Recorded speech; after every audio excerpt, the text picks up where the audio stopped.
Salut les talkers, j'espère que vous allez bien. Aujourd'hui on se retrouve pour votre crème liftée du tout premier Master 1000 de la saison sur terre battue. Aujourd'hui en entrée je vous propose de revenir sur les déclarations tapageuses d'Alexander Bublik qui ont suivi sa victoire face à Stan Wawrinka hier. En plat, on va revenir sur la victoire de Novak Djokovic qui s'est imposé face à Alejandro Davidovich Fokina dans l'après-midi. Et enfin en dessert, on se projettera sur un alléchant Korda Alcaraz, un match qui promet beaucoup. Donc j'espère que le menu du jour vous plaît et c'est parti, let's go!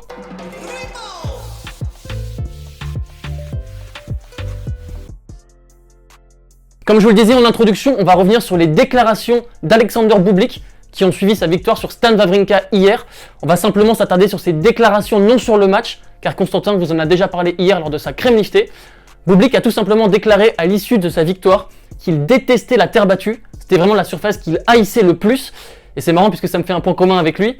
Il a déclaré également qu'il avait hâte du début de la saison sur gazon. Et c'est assez marrant d'entendre ça de la bouche d'un joueur, puisque le tournoi de Monte-Carlo marque vraiment le début de la campagne sur terre battue.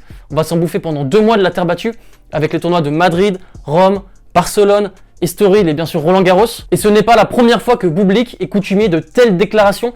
Il a déclaré à plusieurs reprises qu'il détestait le tennis, qu'il ne voyait aucun avantage à être joueur de tennis professionnel et qu'il ne jouait que pour l'argent.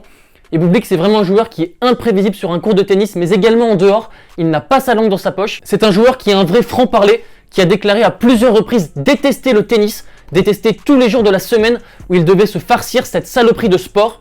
Également, c'est un joueur qui ne joue que pour l'argent, c'est lui qui l'a déclaré.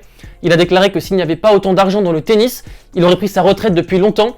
Et au cours de sa jeune carrière, puisqu'il a tout juste 24 ans, il a déjà gagné 3 millions d'euros. Il considère que c'est pas assez. On va voir jusqu'à quand il continue. Et enfin, c'est un joueur qui a également changé de nationalité uniquement pour l'argent. En effet, Bublik est russe à la base et il a pris la nationalité kazakh en échange d'un bon chèque. Bublik est un joueur qui a beaucoup de talent. Il a pu nous le montrer cette année en décrochant son premier titre à Montpellier en battant en finale Alexander Zverev. Et c'est un joueur qui fait le spectacle sur le court à travers tous ses hot shots, ses services à la cuillère, ses contre les jambes, mais également en dehors du court comme vous avez pu le voir avec ses nombreuses interviews.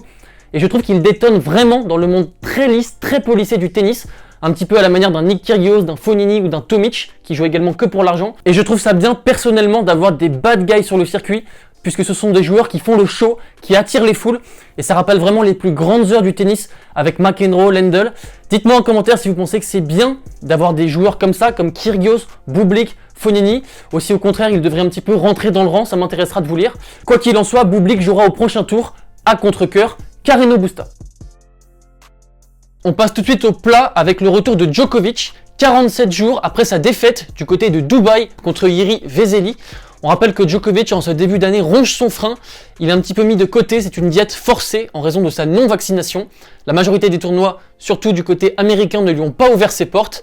Ainsi, il a vu Rafael Nadal remporter son 21e Grand Chelem, Tyler Fritz triompher à Indian Wells et Carlos Alcaraz à Miami. Il a confié lors d'interviews d'avant-tournoi que ces derniers mois avaient été très difficiles émotionnellement et mentalement, qu'il avait toujours faim de compétition, qu'il souhaitait se battre face aux jeunes loups. Il nous a également confié que sa coupure avait été difficile à gérer, mais qu'il avait pu faire le point sur son état physique, mental et émotionnel, et que les épreuves rencontrées allaient lui servir de carburant pour la suite de la saison. C'est donc un retour perdant pour le Serbe, qui jouait un vrai spécialiste de la terre battue, Davidovich Fokina, quart de finaliste à Roland Garros l'année dernière. C'était pas un tirage évident pour un retour à la compétition. On a vu un Novak Djokovic clairement en manque de repères, en manque de rythme, en manque de sensations. La compétition lui manquait vraiment.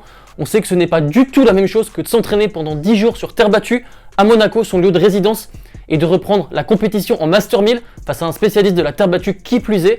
Et donc il a mordu la poussière. On a vu un Novak Djokovic qui se frustrait énormément et qui a commis beaucoup de fautes inhabituelles. Mais la principale différence s'est faite au niveau du service. Il a très mal servi pendant tout le match. Je vais vous lire ses stats au service, c'est cataclysmique. Il a concédé 9 breaks, il a fait 5 doubles fautes, 61% de première en tout, seulement 55% de réussite derrière sa première et seulement 41% de réussite derrière sa seconde balle, ce qui veut dire que David Fokina prenait vraiment sa chance à l'échange. Il allait chercher les points, il était très agressif au retour de service. Novak Djokovic a néanmoins eu quelques réactions d'orgueil. Plusieurs fois, il a compté un break de retard en étant mené d'un set. Plusieurs fois, il a refait son retard. Dans le tie-break du deuxième set, c'était un tie-break maîtrisé avec une magnifique balle de set. Encore un retournement de situation dont il a le secret. Et on pensait qu'il était lancé, qu'il allait continuer sur sa lancée et dérouler dans le 3ème set. Et pas du tout, il a mordu la poussière, il a pris un cinglant 6-1. Novak Djokovic a sorti 45 fautes directes, c'est énorme pour lui. Il cherchait vraiment à raccourcir les échanges, il prenait beaucoup de risques, il se frustrait beaucoup. Et Monte Carlo, c'est quand même un tournoi qui ne réussit pas beaucoup historiquement. Il a beau l'avoir gagné 2 fois et vivre à Monaco, il est résident monégasque. Il n'a pas franchi les quarts de finale à Monte Carlo depuis plus de 7 ans. La dernière fois, c'était en 2015. Et on souhaite pour lui qu'il retrouve un vrai rythme avant d'arriver frais pour Roland-Garros pour la défense de son titre. Clairement un match à oublier pour le Serbe, dans des conditions qui plus est venteuses, qui rappellent un petit peu son quart de finale l'année dernière contre Dan Evans. Et on reverra le Serbe à Belgrade la semaine prochaine chez lui. Et on passe tout de suite au dessert, c'est un vrai choc, une affiche qui fait saliver entre 2 jeunes joueurs très prometteurs qui représentent à la fois l'avenir du tennis mais également le présent du tennis. On aura d'un côté Carlos Alcaraz, le joueur du moment, qui connaît un début d'année 2022 fantastique, avec notamment un titre à Rio et une apothéose à Miami, où il a décroché son premier Master 1000. Et de l'autre côté du filet, on aura Sébastien Corda, mon chouchou, qui a connu quelques jolies perfs cette année, notamment à l'Open d'Australie, où il a balayé Cameron Norrie, ou en Coupe Davis. Ce sont 2 joueurs à l'aise sur terre battue. Carlos Alcaraz a décroché son tout premier titre sur terre battue à Umag, en Croatie l'année dernière, en battant Richard Gasquet en finale. Il a également décroché son premier ATP 500, lors duquel il est devenu le plus jeune joueur de l'histoire à décrocher un ATP 500, cette année à Rio, en battant un vrai spécialiste de la terre battue en finale, Diego Schwartzmann. Et de l'autre côté du filet, on a Sébastien Corda, qui a déjà réalisé un 8ème de finale à Roland-Garros. C'était en 2020 contre Rafael Nadal. Il a également remporté son tout premier titre à Parme, contre un vrai spécialiste de la terre battue également, Marco Cecchinato. Ce sont 2 joueurs qui vont jouer pour la première fois de leur carrière l'un contre l'autre lors de sets de 6 jeux.